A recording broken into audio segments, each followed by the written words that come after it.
नमस्कार, मैं हूं जुबैर कुरैशी और आप देख रहे हैं नारद मुनि लाइव। दोस्तों, देश में स्थिति बेहवा है। हर तरफ तबाही, शमशान में लाशों की कतारें, कब्रिस्तान में मुर्दे दफन करने का इंतजार और दूसरी ओर जो जिंदा है वो भी लाशें बनते जा रहे हैं। एक मरता है, दूसरे को बेड मिलता है।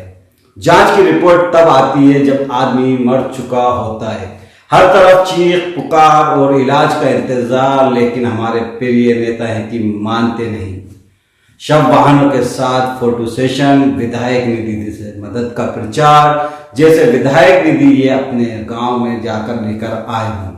स्वास्थ्य व्यवस्था जिन्हें खुद वेंटिलेटर की जरूरत है, नेता खुद ज्ञान दे रहे हैं, लेकिन खुद के ज्ञान को जूतों में पहन लिया, लोगों को लाभ कर रहे हैं और खुद रैलियां कर रहे हैं, भीड़ जुटाकर अपनी पीठ थपथपा रहे हैं, उसकी शाबाशी लेने उस भीड़ की फोटो भी पोस्ट कर रहे हैं। वाह रे वाह, नेताओं, सत्ता के मुंह ने इतना अंधा कर दिया कि भूल गए कि अपनी सियासत चमकाने आपने जिस जनता की जान को दांव पर लगा दिया है ना, इसी जनता ने आपको ये हैसियत दी है। दुख तो इस बात का है कि भोली भाली जनता हर बार इनकी चालाकियों में आ जाती है। और पूछो कांग्रेस से तो कहते हैं बीजेपी से पूछो, और पूछो बीजेपी से तो कहते हैं चुनाव आयोग से पूछो। अब चुनाव आयोग से क्या पूछें, वो तो बेचारी खुद ही असहाय है। नेता कह रहे हैं एक दिन तो सभी को मरना है। अब लोग सभी को मरना है तो आप काहे इतना खर्चा कर रहे हो, बंद कर दो सब। उत्तराखंड की रावत सरकार को अपनी आस्था से भरे कुंभ पर इतना यकीन है कि कोरोना उनका कुछ नहीं बिगाड़ सकेगा, यानी कि कोरोना उनका कुछ नहीं बिगाड़ पाएगा। वहीं यूपी के सीएम योगी आदित्यनाथ को कोरोना तो बाद में हुआ, उनके तंत्र को पहले कोरोना हो गया। यूपी में आलम तो यह है कि बेड चाहिए तो सीएमओ का पद लगेगा, और सीएमओ हो गए अंडरग्राउंड। जनता कर रही है त्राही मांग। दिल्ली के सीएम मजदूरों से कह रहे हैं घर मत जाओ, मैं हूं ना। मजदूर पुरानी स्थितियों से सबक लेकर पहले ही निकल पड़े।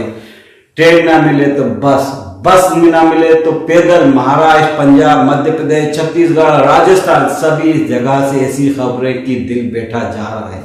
अब सवाल यह है, हालत क्यों बने, क्यों हमारे देश में स्वास्थ्य व्यवस्था इतनी खराब है, सिस्टम क्यों बूढ़ा हो गया है, बावजूद इसके कि कोरोना की दूसरी लहर की आहट थी। कोरोना ने बार बार चेताया है कि दूसरी लहर से भी खतरनाक होगी, लेकिन क्या हमारी सरकार ने, नाकारा सिस्टम ने और इस ओर ध्यान दिया? क्या इस एक साल में पिछले साल से सबक लेते हुए इंतजाम नहीं किए जा सकते थे? बिल्कुल किए जा सकते थे।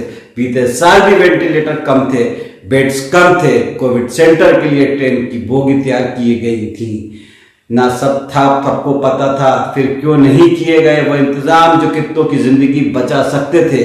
पर सरकारें जिन्हें सत्ता से इतना प्यार है, उन्हें फुर्सत ही नहीं मिली। चुनाव की तैयारी जरूरी थी। अगली बार पीएम बनना है मोदी जी को। अब कोरोना गया तो निपट लेंगे, कुछ मरेंगे कुछ तड़पेंगे। आप लोगों को ये बात कान खोलकर सुन लेनी चाहिए कि आपको आपके हालात पर छोड़ दिया गया है।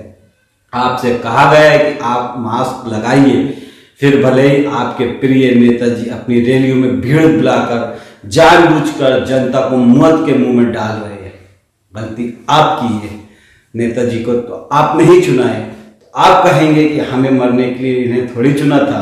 बिल्कुल ठीक सोच रहे हैं आप, इसलिए इन्हें अपने सुना है ना। आपके विधायक, आपके सांसद, अब इस मुसीबत में उन्हें फोन लगाइए, उन्हें फोन घुमाइए, और अगर वो आपको घुमाए तो अगले चुनाव में अपने हाथ में जूता लेकर बैठिएगा, क्योंकि हिसाब तो चुकता करना है।